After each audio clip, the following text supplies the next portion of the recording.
रामटेक विधानसभा चुनाव में भाजपा उम्मीदवारों को टिकट नहीं मिलने एवं पूर्व विधायक डी मल्लिकार्जुन रेड्डी को पार्टी से निलंबित किए जाने को लेकर भाजपा कार्यकर्ताओं के द्वारा गंगा भवन में कार्यकर्ता संवाद सम्मेलन का आयोजन किया गया, जिसमें भाजपा के 512 पदाधिकारियों के द्वारा सामूहिक इस्तीफा दिया गया।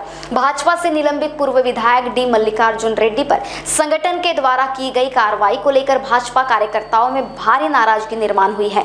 इसी नाराजगी को लेकर रामटेक में आयोजित कार्यक्रम में भाजपा कार्यकर्ताओं के द्वारा सामूहिक इस्तीफा दिया गया है, जिसमें जिला पदाधिकारियों से लेकर बूथ प्रमुख एवं भाजपा कार्यकर्ताओं का समावेश है।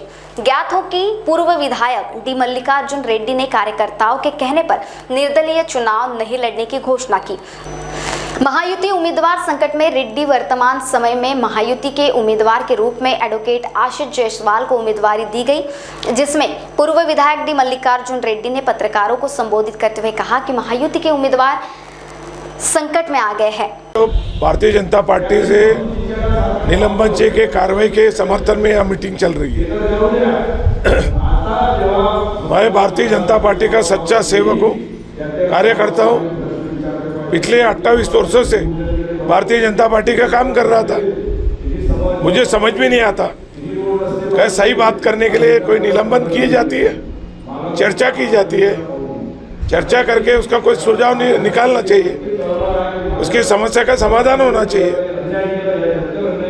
निलंबन करके भारतीय जनता पार्टी के और महायुति के उम्मीदवार अड़चन में आ गए। नागपुर जिले में मैं एक में ऐसा आमदार हूँ जो सामाजिक क्षेत्र से राजकारण में आया हूँ और राजनीति करते करते अनेक तबके के लोगों को, सभी धर्म, सभी समाज के लोगों को मदद किया। मेरा कोई स्वार्थ नहीं है, मैंने कोई टिकट नहीं मांगी थी। मैं रामटेक के विधानसभा में जो हमारे भारतीय जनता पार्टी को नुकसान पहुंचाने वाले बंडखोर आमदार आशीष जायसवाल को फिर से महायुति का उम्मीदवार देने के विरोध में मैंने एक आवाज उठाई। मुझे बुला के बात करना चाहिए था। प्रदेश के हमारे अध्यक्ष है, प्रदेश के हमारे नेता, इन्होंने मेरे से चर्चा करना चाहिए। बूथ प्रमुख कार्यकर्ता जो गए 30-35 साल से एक बीजेपी के कमल का आमदारकी का जो राह देख रहे थे, उनके सम्मान में आज का मेड़ावा है। तो हमारी ये मांग है कि रेड्डी साहब की कार्रवाई वापस ली जाए। जो भी पक्षाच्या पार्टी के वरिष्ठ नेताओं का जो उनके स्टेटमेंट से ये हुआ है, अपमान हुआ है, उसके लिए हम माफ़ी मांगते हैं। रेड्डी साहब भी खुद माफ़ी मांगने वाले हैं, क्योंकि वो हिंदी भाषिक है। मराठी बोलते समय उनके हाथ से कुछ ये हो गया, लेकिन उनकी जो मांग थी वो रास्ता मांग है। क्योंकि अगर हम कमल के लिए काम कर रहे हैं, कमल के चिन्ह के लिए हम अगर समझ लो सम्मान से काम कर रहे हैं, अपना घरदार छोड़ के काम कर रहे हैं, तो इस विधानसभा क्षेत्र में कमल का चिन्ह चाहिए, हमारी मांग है।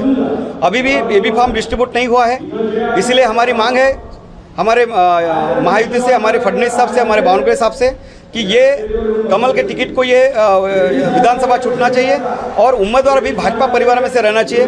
भाजपा परिवार भी ताकतवर उम्मीदवार है और हमारे परिवार के बड़े सदस्य को जो है यहाँ पे निलंबन की कार्रवाई वो रद्द होना चाहिए, क्योंकि इससे जनभावना भी दुखी है और विधानसभा में भी जो है बहुत अच्छे नाराजगी के सूर चल रहे हैं। गत 35-30 वर्षों से भारतीय जनता पार्टी का जो शुरुआत थी वो रेड्डी साहब ने यहाँ पर करी और गरीबों की सेवाओं के साथ में मैं तो ये चाहता हूँ कि जो निलंबन हुआ है साहब का, रेड्डी साहब का, ये वरिष्ठ लोगों ने, पदाधिकारियों ने वापस लेना चाहिए, क्योंकि उस व्यक्ति ने राजनीति ज़्यादा समाज सेवा किया।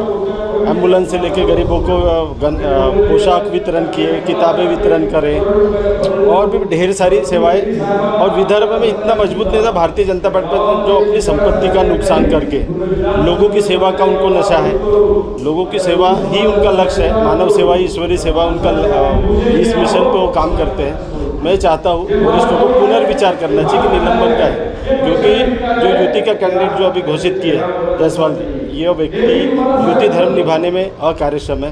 अभी तक के इतिहास यह रहा कि आज तक के उनने युति का धर्म का पालन नहीं किया।